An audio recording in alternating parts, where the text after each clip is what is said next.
Mere Christianity, Book 2, Chapter 8, The Great Sin. Today I come to that part of Christian morals where they differ most sharply from all other morals. There is one vice of which no man in the world is free, which everyone in the world loathes when he sees it in someone else, and of which hardly any people except Christians ever imagine that they are guilty themselves.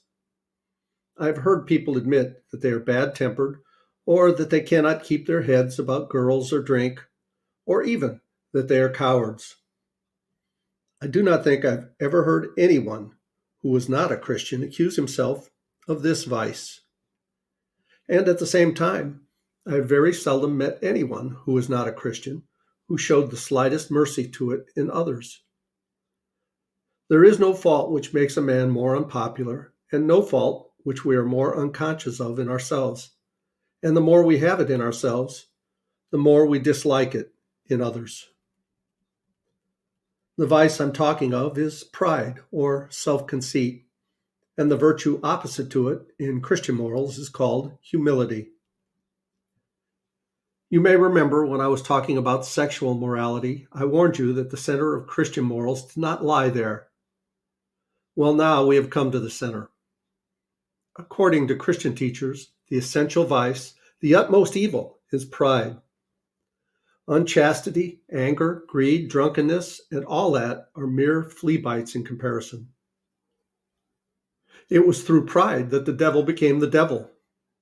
Pride leads to every other vice. It is the complete anti-God state of mind. Does this seem to you exaggerated? If so, think it over. I pointed out a moment ago that the more pride one had, the more one disliked pride in others. In fact, if you want to find out how proud you are, the easiest way is to ask yourself, how much do I dislike it when other people snub me or refuse to take any notice of me, or shove their oar in, or patronize me, or show off? The point is that each person's pride is in competition with everyone else's pride. It is because I wanted to be the big noise at the party that I am so annoyed at someone else being the big noise. Two of a trade never agree. Now, what you want to get clear is that pride is essentially competitiveness.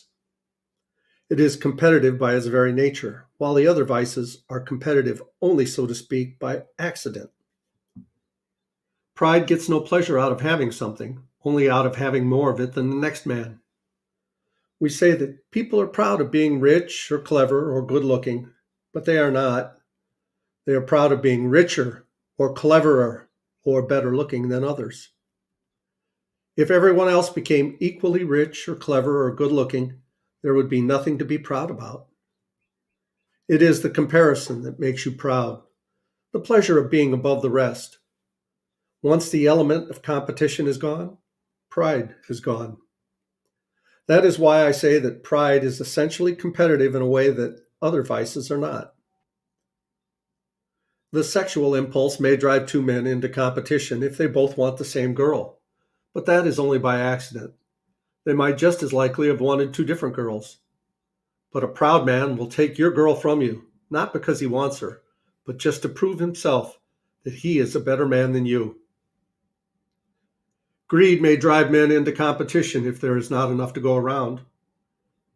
But the proud man, even when he has got more than he can possibly want, will try to still get more just to assert his power. Nearly all those evils in the world which people put down to greed or selfishness are really far more the result of pride. Take it with money. Greed will certainly make a man want money for the sake of a better house, better holidays, better things to eat and drink, but only up to a point.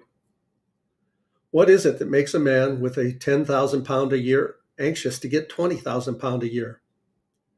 It is not the greed for more pleasure. £10,000 will give all the luxuries that any man can really enjoy. It is the pride, the wish to be richer than some other rich man, and, still more, the wish for power. For of course, power is what pride really enjoys.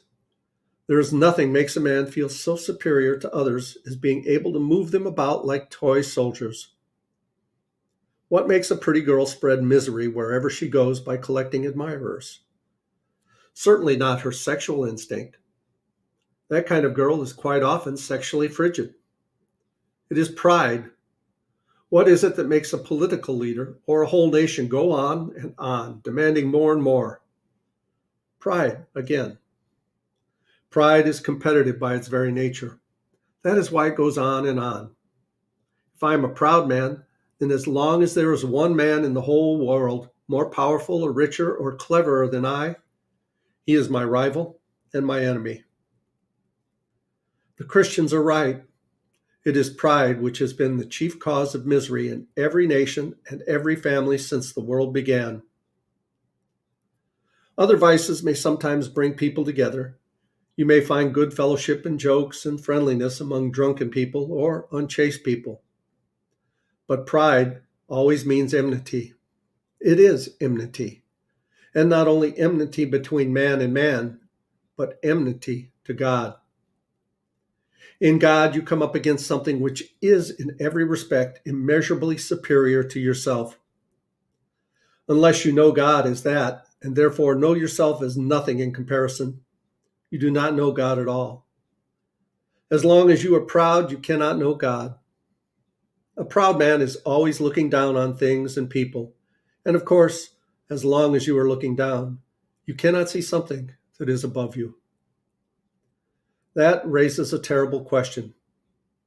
How is it that people who are quite obviously eaten up with pride can say they believe in God and appear to themselves very religious?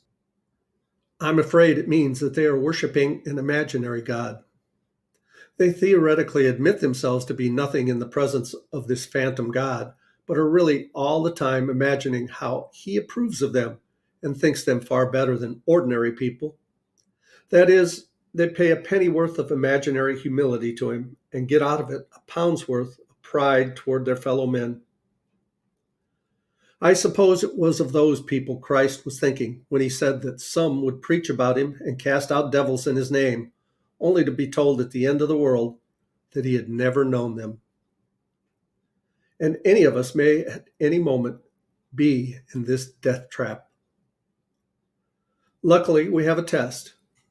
Whenever we find that our religious life is making us feel that we are good, above all, that we are better than someone else, I think we may be sure that we are being acted on, not by God, but by the devil.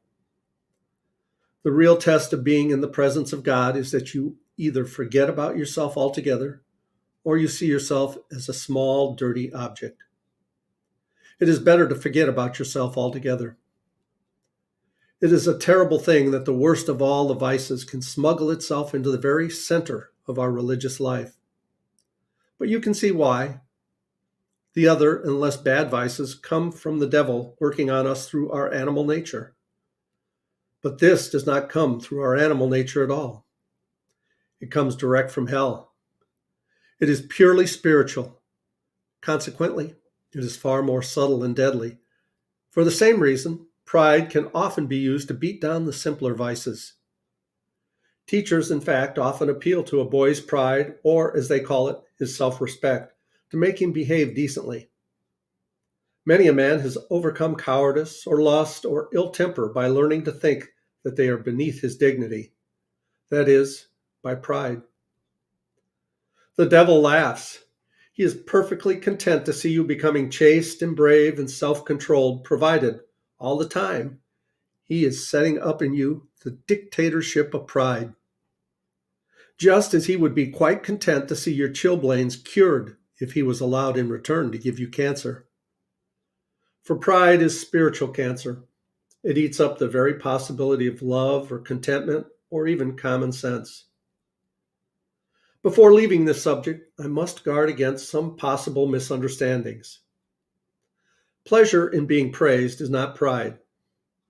The child who is patted on the back for doing a lesson well, the woman whose beauty is praised by her lover, the saved soul to whom Christ says, "Well done," are pleased and ought to be.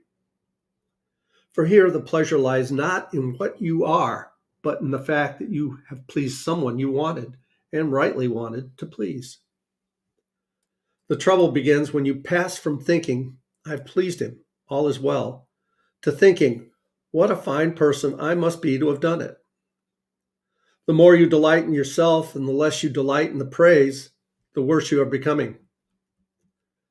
When you delight wholly in yourself and do not care about the praise at all, you have reached the bottom. That is why vanity, though it is the sort of pride which shows most on the surface, is really the least bad and most pardonable sort. The vain person wants prize, applause, admiration, too much, and is always angling for it. It is a fault, but a childlike and even in an odd way, a humble fault. It shows that you are not yet completely contented with your own admiration.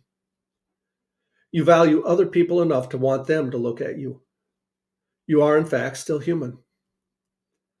The real black diabolical pride comes when you look down on others so much that you do not care what they think of you. Of course, it is very right and often our duty not to care what people think of us, if we do so for the right reason, namely because we care so incomparably more what God thinks. But the proud man has a different reason for not caring. He says, "Why should I care for the applause of that rabble as if their opinion were worth anything? And even if their opinions were of value, am I the sort of man to blush with pleasure at a compliment like some chit of a girl at first dance? No, I am an integrated adult personality. All I have done has been done to satisfy my own ideals, or my artistic conscience, or the traditions of my family, or, in a word, because I'm that kind of chap. If the mob like it, let them. They're nothing to me." In this way, real thoroughgoing pride must act as a check on vanity, for as I said a moment ago, the devil loves curing a small fault by giving you a greater one. We must try not to be vain, but we must never call in our pride to cure our vanity. Better the frying pan than the fire. 2, we say in English that a man is proud of his son, or his father, or his school, or regiment, and it may be asked whether pride in this sense is a sin. I think it depends on what exactly we mean by proud of. Very often in such sentences, the phrase is proud of means has a warm hearted admiration for. Such an admiration is, of course, very far from being a sin. But it might perhaps mean that the person in question gives himself airs on the ground of his distinguished father, or because he belongs to a famous regiment. This would clearly be a fault, but even then, it would be better than being proud simply of himself. To love and admire anything outside yourself is to take one step away from utter spiritual ruin, though we shall not be well so long as we love and admire anything more than we love and admire God. We must not think pride is something God forbids because he is offended at it, or that humility is something he demands as due to his own dignity, as if God himself was proud. He is not in the least worried about his dignity. The point is, he wants you to know him, wants to give you himself, and he and you are two things of such a kind that if you really get into any kind of touch with him, you will, in fact, be humble and delightedly humble, feeling for the infinite relief of having for once got rid of all the silly nonsense about your own dignity, which has made you restless and unhappy all your life. He is trying to make you humble in order to make this moment possible, trying to take off a lot of silly, ugly, fancy dress in which we have all got ourselves up and are strutting about like the little idiots we are. I wish I'd got a bit further with humility myself. If I had, I could probably tell you more about the relief, the comfort of taking the fancy dress off, getting rid of the false self with all its "look at me" and "aren't I a good boy," and all its posing and posturing. To get even nearer it, even for a moment, is like a drink of cold water to a man in a desert.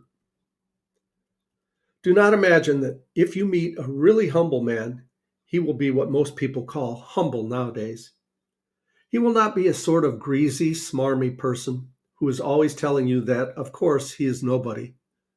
Probably all that you will think about him is that he seemed a cheerful, intelligent chap who took a real interest in what you said to him. If you do dislike him, it will be because you feel a little envious of anyone who seems to enjoy life so easily. He will not be thinking about humility. He will not be thinking about himself at all. If anyone would like to acquire humility, I think, tell him the first step. The first step is to realize that one is proud, and a biggish step too. At least nothing whatever can be done before it. And if you think you are not conceited, it means you are very conceited indeed. And we'll go on with chapter 9 in the next video. Thanks so much for watching. I love you guys, as Tigger says. Ta-ta for now.